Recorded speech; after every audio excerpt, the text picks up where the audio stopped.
It's 1867, and a group of workers is digging in a quiet field near the German tower of Speyer. The sun beats down, the air smells like freshly turned earth, and the steady rhythm of shovels hitting dirt fills the silence. Then, click. A worker's shovel hits something solid. They stop, clear away the soil, and reveal the entrance to an ancient Roman tomb. Inside, in the dim light, 2 stone sarcophagi rest undisturbed. Scattered around them are broken pottery pieces and shattered glass. But among the ruins, one thing stands out. A single glass bottle, perfectly sealed and filled with a strange liquid. This is the Speyer wine bottle, the oldest unopened bottle of wine in the world. If you're fascinated by rare and legendary wines, make sure to subscribe and turn on the bell because there's a lot more where this came from. This bottle was no ordinary find. It was a 1.5-liter vessel with smooth, flowing lines and unique dolphin-shaped handles that seemed to tell their own story.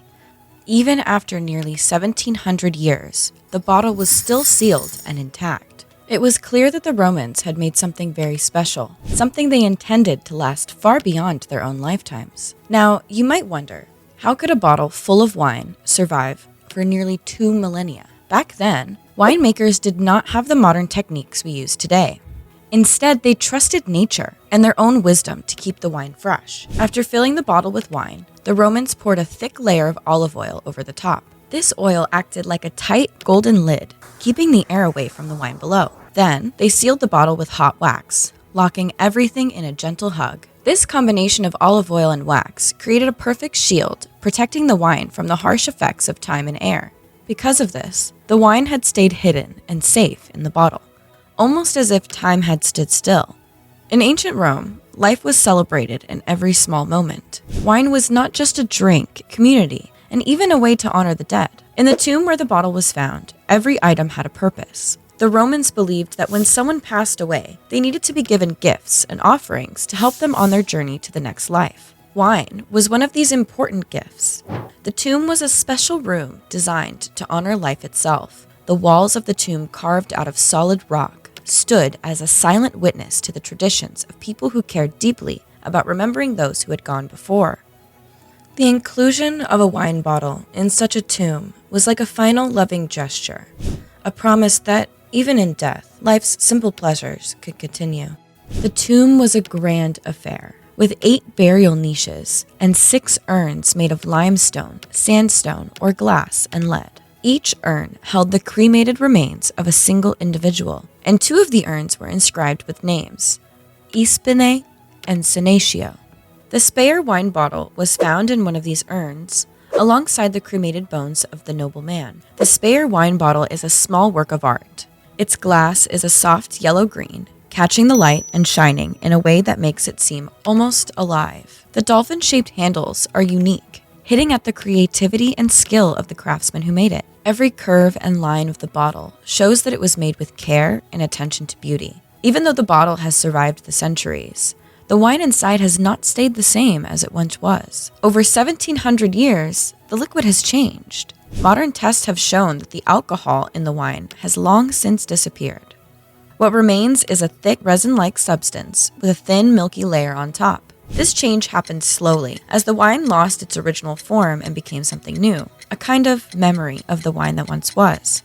But even with this change, scientists have found traces that tell us it was indeed wine. Scientists have analyzed the contents without opening the bottle, using techniques like X-rays and chemical tests. They found traces of herbs and spices, which the Romans added to their wine for flavor and preservation. The wine was likely made from local grapes, a variety that no longer exists today. It would have been sweet, strong, and aromatic, a far cry from the wines we drink now. Special chemicals called polyphenols, which are found in wine, remain in the bottle. They even match those found in wines from the same part of Spain today.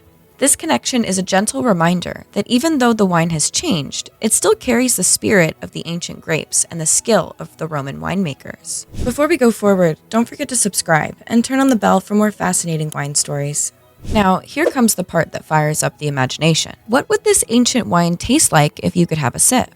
Imagine holding the bottle, feeling the cool glass in your hand, and daring to taste a liquid that has traveled through nearly 2,000 years of history. If you were brave enough to try, the first thing you might notice is the texture. Unlike the smooth flow of modern wine, this ancient liquid would feel thick and almost syrupy, like a very concentrated juice. On your tongue, it might start with a surprising burst of bitterness, as if the years had taken away the sweetness that once defined it. Yet there might also be a hint of honey, a nod to the Roman practice of adding honey to their wine, and a faint trace of herbs that flavored many Roman beverages. Some experts have compared the taste to that of tasteless chewing gum, a flavor that might seem strange and unfamiliar. It wouldn't be the fresh, fruity taste we enjoy today. Instead, it would be a mix of flavors altered by time, a mix of bitterness, a slight sweetness, and a touch of earthiness that tells a story of its long journey. Today, the Speyer wine bottle is safely kept in the Historical Museum of the Palatinate in Speyer, where people from all over the world would come to see it.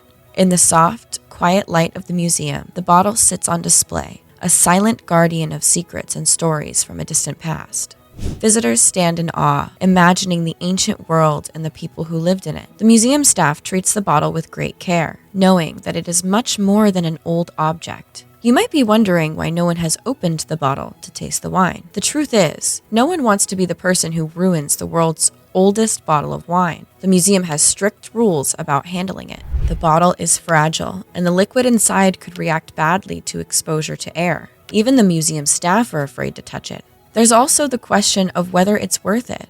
The wine is no longer wine in the traditional sense. It's a scientific curiosity, a piece of history. Opening it would destroy its mystique, turning it from an old relic into just another old bottle. Today, the Speyer wine bottle sits in a glass case. Visitors come from all over the world to see it, marveling at its age and story. It's a symbol of endurance, a reminder that even the most fragile things can survive if they're cared for. But it's also a reminder of our own impertinence. The Roman nobleman who was buried with the bottle is long gone, his name forgotten. The empire he lived in has crumbled into dust, but the bottle remains, a tiny piece of history that has outlasted everything else. The Speyer wine bottle is a mystery that may never be solved. We can guess at what it tastes like, but we'll never know for sure. And maybe that's for the best. Some things are meant to remain mysteries, to spark our imagination, and remind us of how much we still have to discover.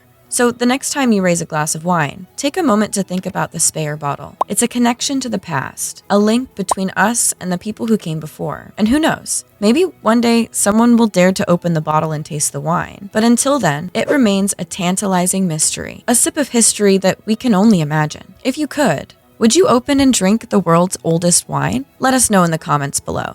Oh, and before you head out, hit subscribe and turn on the bell. Plenty more wine stories are waiting to be uncorked. And as always, this is Explainer Girl signing off. Catch you next time. Cheers.